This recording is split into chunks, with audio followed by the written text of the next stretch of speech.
people like me. You need people like me so you can point your fingers and say, that's the bad guy. That's the bad guy. That's the bad guy. That's the bad guy. That's the bad guy.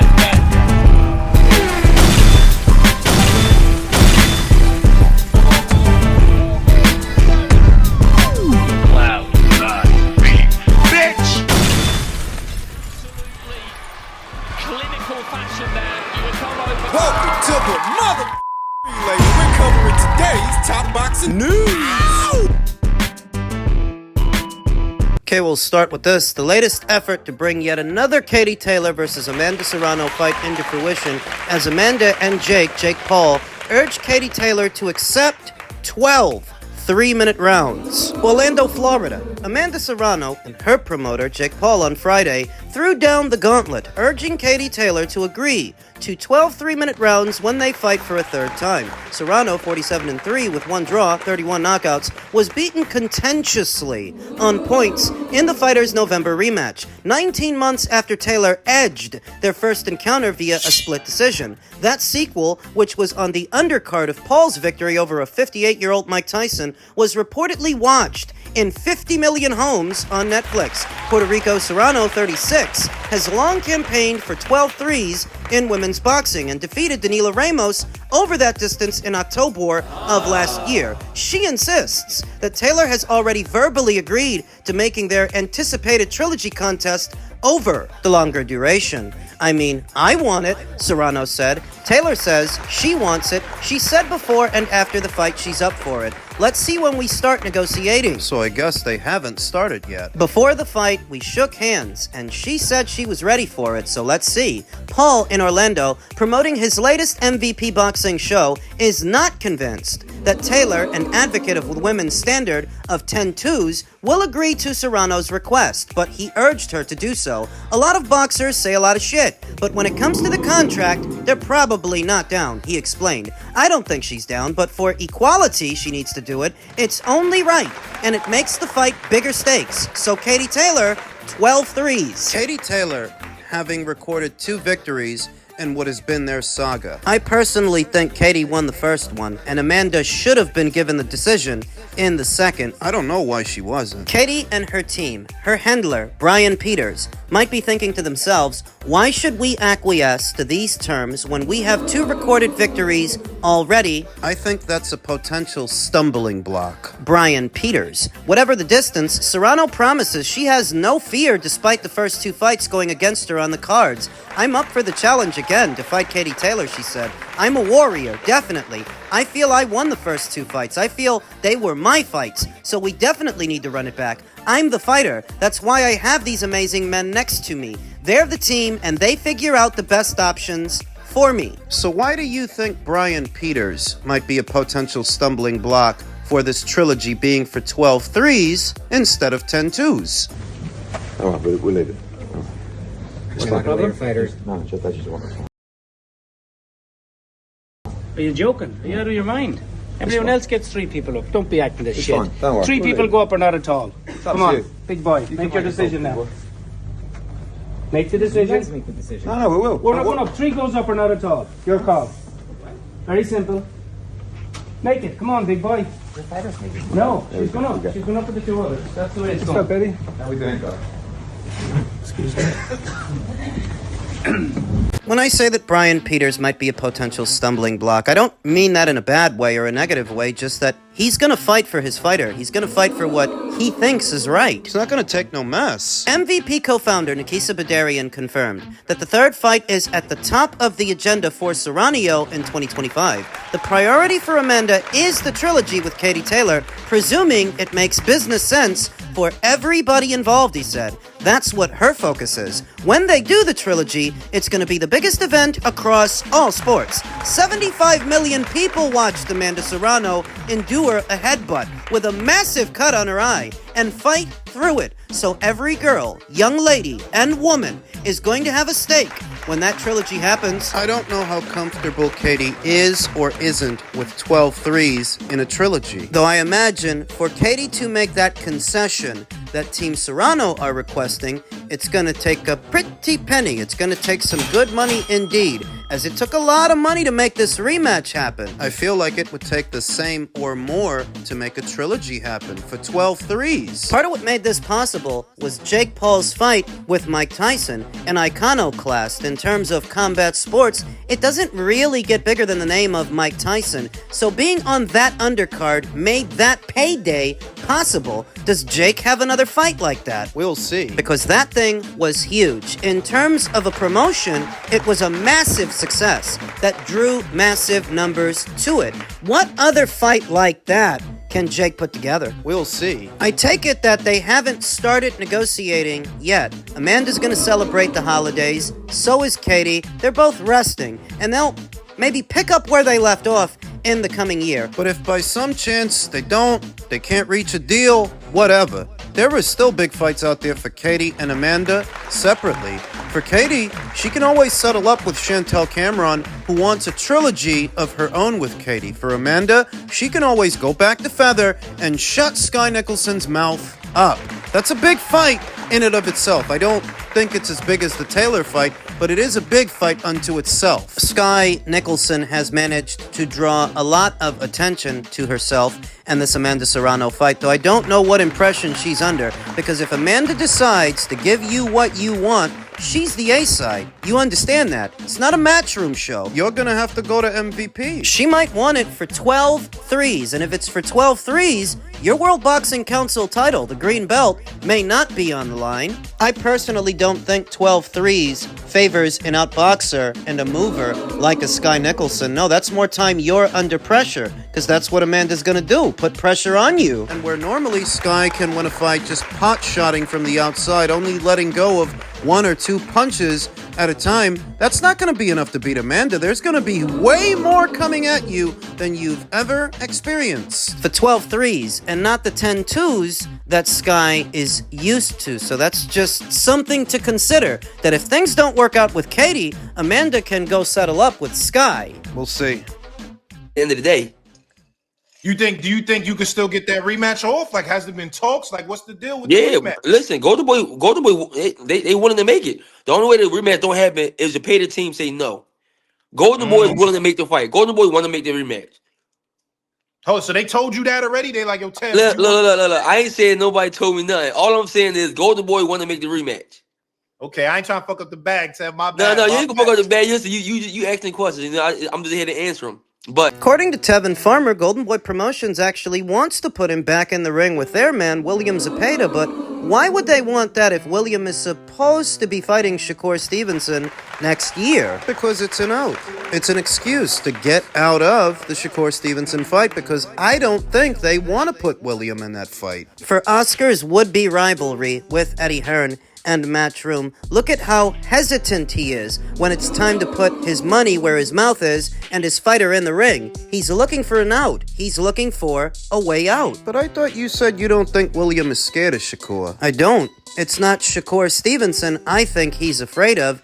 It's the testing, the anti-doping testing in association with Shakur. That's what I think he's afraid of. That's what I think they're avoiding. You can get away with not being tested for a Tevin Farmer because your promoter's running the show. It's your promoter in charge. You can do what you want, use what you want. But if you fight Shakur, not only is Shakur Stevenson a bigger name than you are, he's a reigning champion, and you're gonna have to get tested. I don't understand how Zepeda could throw 1,000 punches. I just don't see it. I done trained my ass off for years. I know other people train their ass off for years. But somebody that throw that many punches and you don't see no sign of slowing down at all, there's an issue. Hold on. We're all human.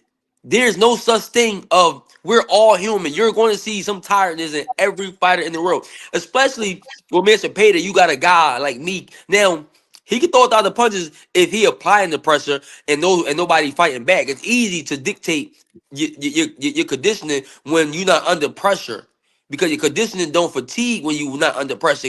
You gain confidence, you gain more stamina, you just go. But when somebody putting that pressure back on you, drop you, you get right back up and keep going. Like it's that's suspect to me. Okay.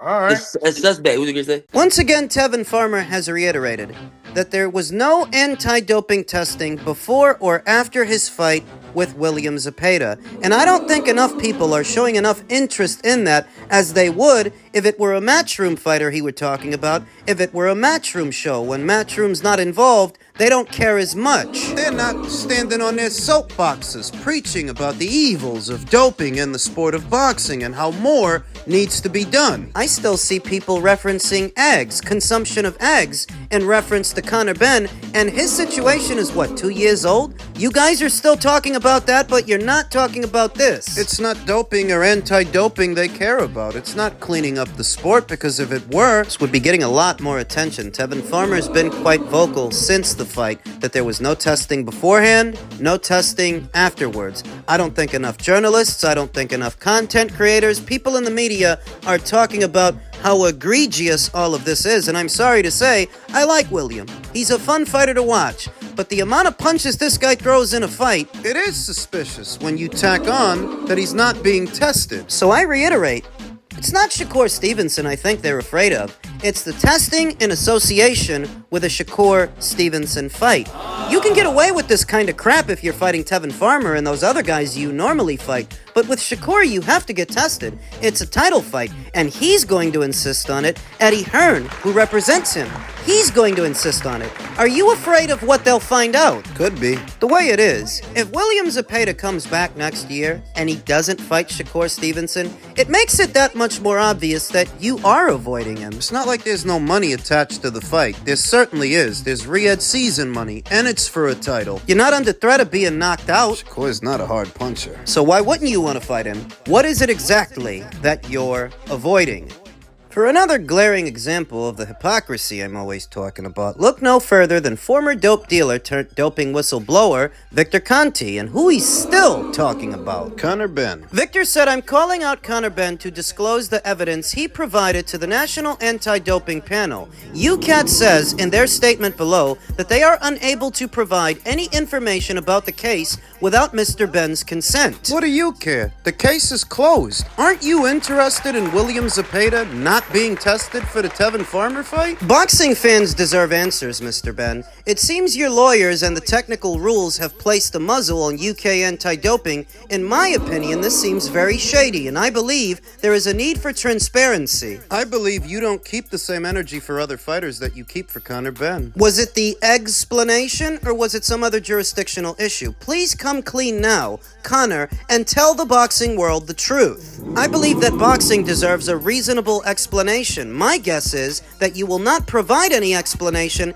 and that there may be something to hide. Thank you in advance if you do decide to be forthcoming with the truth. I guess my biggest question is, who the hell is Victor Conte, and who does he think he is that Conor Benn has to explain himself to him personally, when you're in the supplement business? Right. You sell protein powder, buddy. If there was anyone that he needed to prove anything to, he's already done that via UK anti-doping and the NADP. He's in the clear, and the matter actually is settled. He's in the process of finalizing his next fight, whether it's a fight with Chris Eubank or a fight with Mario Barrios. But why don't you have this same energy, and why don't you give this same attention to Golden Boy Promotions, to what's going on with William Zepeda, what should have been going on? He wasn't tested. Tevin Farmer is still blowing the whistle that he wasn't tested, and you're not tagging Oscar De La Hoya or Eric Gomez. You know that Queensbury's boy, Dennis McCann, he just tested positive for a banned substance. Why aren't you getting on your soapbox about him? Why aren't you tagging Frank Warren to give you answers? Or Dennis McCann? Why is the focus on Conor Benn? Because Victor knows if he pulled any of this crap with them, they'd tell him to go to hell. Mind your own goddamn business and go sell some creatine. Right?